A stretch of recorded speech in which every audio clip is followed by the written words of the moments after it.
ஹரி ஓம். கிருஷ்ணனின் கீதையின் ஒரு துளி என்கின்ற இந்த யூடியூப் சேனலை பார்த்து கொண்டிருக்கும் அனைத்து சகோதர சகோதரிகளுக்கும் அடியனின் அன்பான வணக்கங்கள். எல்லோரும் எப்படி இருக்கிறீர்கள்? நானும் நலமுடன் இருக்கிறேன். உங்களையும் கடவுள் கண்டிப்பாக நலமுடன் வைத்திருப்பார் என்று நம்புகிறேன். சரிங்களா? இன்னைக்கு நாம் மிகவும் முக்கியமான விஷயத்தை நாம் பார்க்க இருக்கிறோம். பலர் என்ன நினைக்கிறார்கள் என்றால், நாம் வணங்கும் பசுவை கோமாதா என்று அழைக்கிறார்கள் அல்லவா? அந்த கோமாதாவையே காமதேனு என்று நினைத்து வழிபாடு செய்கிறார்கள். ஆனால் காமதேனு என்பது வேறு, நாம் வணங்கும் கோமாதா என்கின்ற பசு வேறு. இந்த இரண்டு தெய்வங்களுக்கும் உள்ள வித்தியாசங்கள் என்ன என்பதை பற்றி நாம் பார்ப்போம். அது மட்டுமல்லாமல் ஒரு சிலர் என்ன சொல்கிறார்கள் என்றால், இந்த கோமாதாவை வீட்டில் வைத்து பூஜை செய்வதனால் நல்ல பலன்கள் நமக்கு கிடைக்கிறது. ஆனால் கோமாதாவை வழிபடுவதற்கு பதிலாக அந்த மகாலட்சுமியும் தெய்வங்களையுமே வழிபடலாம் அல்லவா? எதற்காக இந்த கோமாதாவை பசுவை நாம் வணங்க வேண்டும்? அந்த பசுவை வணங்குவதால் நமக்கு என்ன செல்வம் கிடைத்து விட்டதா, பொருள் கிடைத்து விட்டதா? இல்லை அல்லவா? ஏன் அந்த பசுவையே வளர்த்து அந்த பசுவையே அதிர்ஷ்ட தெய்வமாக நினைத்து அந்த வளர்க்கிறார்கள் அல்லவா? பசு வளர்ப்பவர்கள் அவங்க ஒரு நாள் முழுவதும் இந்த பசுவையே தான் பார்த்து கொண்டிருக்கிறார்கள். அப்படி பார்த்து கொண்டிருக்கும் அவர்களுக்கு அந்த பசு நல்ல செல்வங்களை கொடுத்து விட்டதா, அவங்க ரொம்ப பணக்காரங்களா இருக்காங்களா? அப்படியெல்லாம் இல்லை. அப்படி இருக்கும் பொழுது நம்ம எதுக்கு பசுவை வழிபட வேண்டும் அப்படின்னு கேட்கிறாங்க. இதற்கு உண்டான இந்த கேள்விகளுக்கெல்லாம் உண்டான விடையை இந்த வீடியோவை நீங்க ஸ்கிப் பண்ணாம பாருங்க, அப்பதான் உங்களுக்கு புரியும். சரிங்களா? காமதேனு என்பது தேவர் உலகத்தில் வாழக்கூடிய ஒரு பசுங்க. இந்த பசுவை தேவர்களும் அசுரர்களும் சேர்ந்து பார்க்கடலை கடையும் பொழுது இந்த காமதேனு ஆனவள் அந்த பார்க்கடலில் இருந்து தோன்றியவள் என்று கூறப்படுகிறது. இந்த காமதேனுவினுடைய தோற்றம் எப்படி இருக்கும் என்றால், உடல் முழுவதும் பசுவின் உடலை கொண்டிருந்தாலும் முகம், மார்பு, தலையில 2 ஜடை, அந்த ஜடையில குஞ்சம் வச்சு பின்னிருப்பாங்க. அந்த மாதிரி மிகவும் அழகான முகத்தை கொண்ட ஒரு பசு இந்த பெண் தெய்வம் அப்படின்னு சொல்லப்படுகிறது. முதுகில் பறவையின் இறகும், வாலில் மயிலின் இறகும் அமைய பெற்றவளாக இந்த காமதேனு தோற்றம் அளிக்கக்கூடியவள். மேலும் இந்த காமதேனு பால் மட்டும் அல்லாமல் தேவர்களுக்கு எல்லா விதமான அறுசுவை உணவிலிருந்து செல்வம், எல்லா விதமான செல்வங்களையும் கேட்டதை அனைத்தையும் கொடுக்கக்கூடிய தெய்வமாக விளங்குபவள் இந்த காமதேனு. இந்த காமதேனு ஒரு சில காலகட்டத்தில் வசிஷ்டருடைய ஆசிரமத்தில் இருக்கிறாருங்க.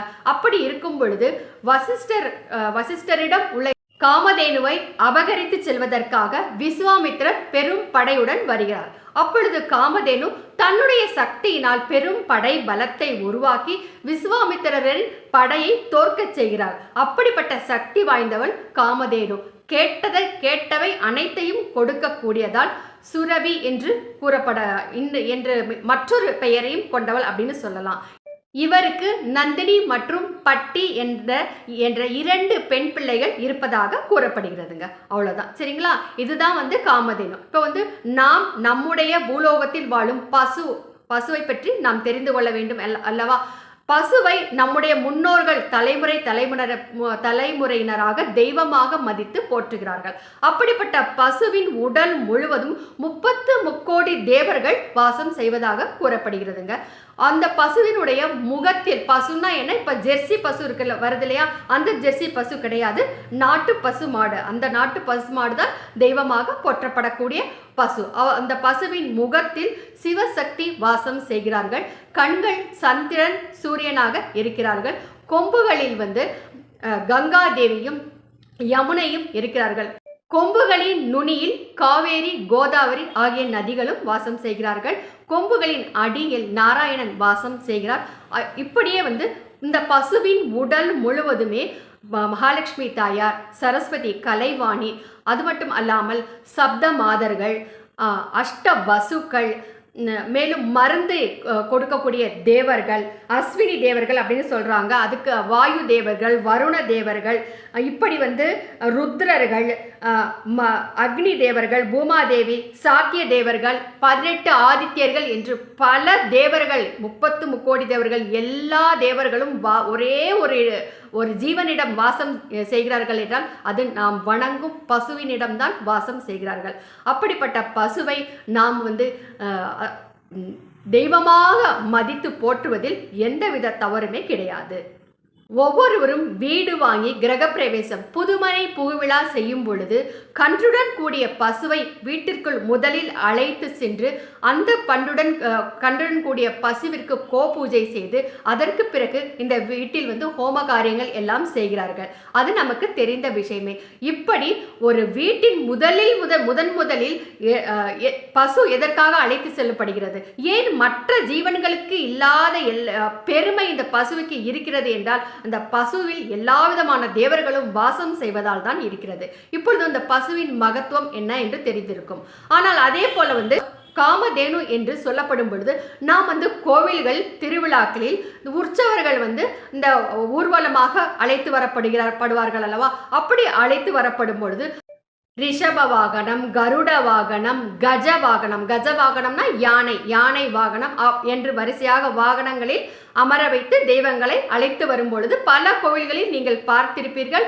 காமதேனுவும் ஒரு வாகனமாக அமைய பெற்று தெய்வங்களை இந்த வாகனத்தில் அமரச் செய்து அழைத்து ஊர்வலமாக அழைத்து வருவது வழக்கம். இப்படி இப்பொழுது தெரிந்திருக்கும் காமதேனு என்கின்ற பசு யார், நாம் வணங்கும் இந்த கோமாதா என்ற பசு யார் அப்படின்னு நமக்கு எல்லாருக்கும் இப்ப நல்லா புரிஞ்சிருக்கும் இல்லையா? அப்படிப்பட்ட இந்த கோமாதாவையும் காமதேனுவையும் இரண்டு சிலைகளையுமே வீட்டில் வைத்து நாம் பூஜை அறையில் வைத்து வழிபடுவது நமக்கு எல்லா விதமான முன்னேற்றத்தையே தருமே தவிர எந்த விதத்திலும் நாம் நமக்கு எந்த குறையும் இல்லாமல் தான் நம்முடைய தெய்வங்கள் பார்த்து கொள்வார்கள்.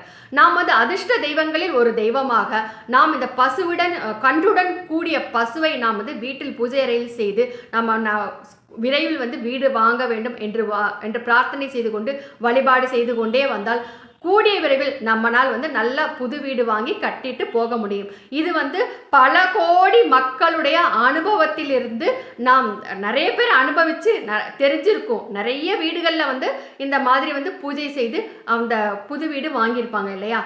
இது பல கோடி மக்கள் அனுபவித்து தெரிந்த உண்மையாகும். இந்த பசுவும் கன்றடையும் சேர்ந்த கோமாதாவை வழிபாடு செய்வது. சரி, இப்படி இந்த மாதிரி எல்லாம் வழிபாடு செய்ய வேண்டும் என்ற அவசியம் கிடையாது. ஏன் அதற்கு பதிலாக நான் இந்த தெய்வங்களையே நம்ம மகாலட்சுமி படம் இருக்கு, பிள்ளையார் படம் இருக்கு, அந்த படங்களே இருக்கும் பொழுது இவையெல்லாம் வேண்டாத விஷயங்கள். இந்த கோமாதா சிலையெல்லாம் வச்சு வழிபாடு செய்வதனால் எந்தவித பலனும் கிடையாது, அதுக்கு தெய்வங்களையே வழிபட்டு விடலாம் என்று கூறும் ஒரு சிலர்கள் இருக்கிறார்கள். அவர்களுக்கு உண்டான பதிவு என்ன என்றால் 30 முக்கோடி தேவர்கள் வாசம் செய்யக்கூடிய இந்த கோமாதாவை நாம் வழிபடும் பொழுது எல்லா தெய்வங்களையும் வழிபட்ட பலன் நமக்கு கிடைக்கும். அதே நம்ம மகாலட்சுமி படமோ பிள்ளையார் படமோ வச்சு மட்டும் பூஜை பண்ணா அந்த தெய்வங்கள் மட்டும் வழிபாடு செய்ததா பலன் மட்டுமே கிடைக்கும். ஆகவே எல்லா விதத்திலும் பசு வழிபாடு என்பது மிகச்சிறந்த ஒன்றாகும். அதற்காகத்தான் கருட புராணத்திலும் கூட இந்த கோதானம் செய்வது மிகவும் சிறந்த பலனை கொடுக்கும் என்று கூறப்படுகிறது. கோதானத்தால் முன்னோர்கள் எல்லா விதத்திலும் முன்னேற்றம் அடைந்து அவர்கள் நம்மை ஆசீர்வதிப்பார்கள் என்று கூறப்படுகிறது. கோதானத்தின் சிறப்பு மிகவும் அற்புதமாக கருட புராணத்தில் கூறப்பட்டுள்ளதுங்க.